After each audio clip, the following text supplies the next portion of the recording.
கட்டுறது கைமண் அளவு, கல்லாதது உலகளவு. இன்னைக்கு ஒரு கஸ்டமர் ஃபோன் பண்ணியிருந்தாங்க. வீட்ல கரண்ட் இல்ல. ஆர்சிசிபி மாட்டியிருக்கோம். அது வந்து ஆனவே மாட்டேங்குது. ட்ரிப் ஆயிட்டே இருக்குன்னு சொல்லியிருந்தாங்க. அந்த வீட்டுக்கு நான் போயிருந்தேன். நான் போயிட்டு ஆர்சிசிபி ஆன் பண்ணி பார்த்தேன். ஆர்சிசிபி நிக்கவே இல்ல. ட்ரிப் ஆயிட்டே இருக்கு. அதுக்கப்புறம் அவங்க வீட்ல இருந்த எல்லா ஸ்விட்ச் போர்ட்ல இருந்த எல்லா ஸ்விட்சுமே ஆஃப் பண்ணிட்டு, ஆர்சிசிபி ஆன் பண்ணியிருந்தேன். ஆன் ஆயிடுச்சு. அதுக்கப்புறம் ஒரு ஒரு பொருளா அதாவது ஸ்விட்ச் போர்ட்ல இருக்க எல்லா ஸ்விட்சும் போட்டுனே வந்தேன். லாஸ்ட்டா பார்த்தீங்கன்னா, ஏசியோட பிரேக்கர் மேல தூக்கும்போது ட்ரிப் ஆவுது. அந்த ஏசியோட ஸ்டெபிலைசர் செக் பண்ணத பார்த்தீங்கன்னா, ஒயர்லாம் சைட்ல எரிஞ்சிருந்தது. அதனால அந்த ஸ்டெபிலைசர் கேட்டுட்டு, அந்த ஏசிக்கு டைரக்ட்டா லைன் கொடுத்து ஆன் பண்ணி பார்த்தேன். ஆர்சிசிபி நின்னுடுச்சு. கரெக்ட்டா ஆயிடுச்சு. இந்த ஸ்டெபிலைசர்ல தான் ஏதோ ஃபால்ட் இருக்கு அப்டின்ட்டு அந்த கஸ்டமர்ட்ட சொல்லியிருந்தேன். அதுக்கப்புறம் அந்த வீட்ல இருந்த வாட்டர் ஹீட்டரு, ஸ்விட்ச் போர்டு எல்லாமே கழட்டி ஒரு வாட்டி செக் பண்ணியிருந்தேன். வேற எதுவும் ஃபால்ட் ஆகுதான்னு. எல்லாமே கரெக்ட்டா இருக்கு. ஒரு 1/4 மணி நேரம் வெயிட் பண்ணி பார்த்தேன். எதுவும் ட்ரிப் ஆவல. ஸ்டெபிலைசர் ஃபால்ட் ஆனால தான் இந்த ப்ராப்ளம் ஆயிருக்கலாம் மேடம்னு சொல்லிட்டு, நாளைக்கு வரைக்கும் ஒரு நாள் டைரக்ட்டா ஓட்டுங்க இந்த ஏசிய. திரும்பி ஏதோ ட்ரிப் ஆகுதான்னு பார்க்கலாம்.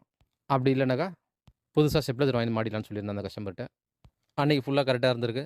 எதுவும் ட்ரிப் ஆவல. மறுநாள் அதே மாரி வந்து ட்ரிப் ஆயிருக்கு ஆர்சிசிபி. ட்ரிப் ஆயிட்டு ஆன் பண்ணோனே ஆன் ஆயிடுது. ஒரு 1/2 அன் ஹவர் கழிச்சு திரும்பி ட்ரிப் ஆகுதுன்னு சொல்லியிருந்தாங்க. நான் கொஞ்சம் லாங்ல வேலையில இருந்தனால, இப்போ உடனே வர முடியாது. ஈவினிங் தான் வரும்ன்னு சொல்லியிருந்தேன். அதனால அந்த கஸ்டமர் பார்த்தீங்கன்னா, வேற ஒரு எலக்ட்ரீஷியன கூப்பிட்டுருக்காங்க. இந்த எலக்ட்ரீஷியன் பார்த்தீங்கன்னா, அந்த டிபில இருக்கிற ஆர்சிசிபி ஒயர் எல்லாம் டெமி பண்ணிட்டு, 4 போல் எம்சிபி ஒண்ணு வாங்கி, அத போட்டு ஆன் பண்ணிட்டாரு. மறுநாள் காலைல அந்த கஸ்டமர் ஃபோன் பண்ணியிருந்தாங்க. "நேத்து நீங்க வந்து அந்த ஸ்டெப்லர்லாம் கழட்டி வச்சிருந்தீங்க. நீங்க வர முடியலன்னு சொல்லிட்டு வேற எலக்ட்ரீஷியன கூப்பிட்டு வேலைய முடிச்சுட்டேன்" அப்படின்னு சொல்லியிருந்தாங்க. நீங்க வந்ததுக்கு என்ன காசோ வந்து வாங்கிட்டு போயிடுங்கன்னு சொன்னாங்க. நானும் போயிருந்தேன் அந்த வீட்டுக்கு. அந்த வீட்ல போய் நான் பார்த்ததுல பார்த்தீங்கன்னா, ஆர்சிசிபிய டெமி பண்ணிட்டு எம்சிபி போட்டுருக்காங்க. நம்ம வீட்ல டிவில இருக்க பிரேக்கரு, இந்த எம்சிபி இதெல்லாம் பார்த்தீங்கன்னா, எதனா பொருள் ஷார்ட் ஆகும்போது தான் ட்ரிப் ஆகும்.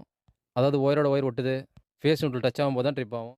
அதே ஆர்சிசிபி பார்த்தீங்கன்னா, நம்ம வீட்டுல எலக்ட்ரிக்கல் சின்ன ஃபால்ட் எதுவும் இருந்தா கூட, நீங்க ஆன் பண்ணீங்கன்னா ஆன் ஆவாது. இந்த ஃபால்ட்ட சரி பண்ணதுக்கு அப்புறம் தான் ஆன் ஆகும், இல்ல ஆஃப் ஆயிட்டே இருக்கும். ஆர்சிசிபி போட்டு ட்ரிப் ஆகுதுன்னும்போது, எதனால ட்ரிப் ஆகுதுன்ற ஃபால்ட்ட கண்டுபிடிக்கணும். அத விட்டுட்டு, இது மாரி எம்சிபிய வாங்கி போடாதீங்க.